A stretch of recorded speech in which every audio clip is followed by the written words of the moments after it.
اسويه ارتابني الشك. سمعت صوت من غرفتي، صوت زوجي. لعد الاطفال وين؟ بهالاثناء رحت دا اتمشى اوصل لغرفتي، دا اشوف شنو اللي موجود بالغرفه. بهاي اللحظه جتني افكار، بدل وحده 10. معقوله زوجي يخونني بعد هاي العشره كليته؟ زين انا شنو مقصر وياه؟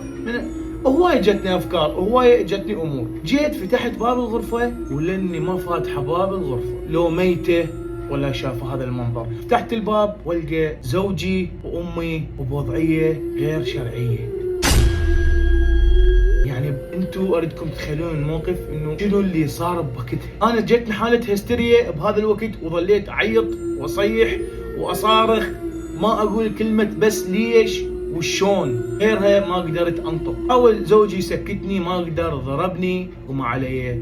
فتحت وانا بالمستشفى، وهسه اني حايره. اريد تكتبوا لي رايكم.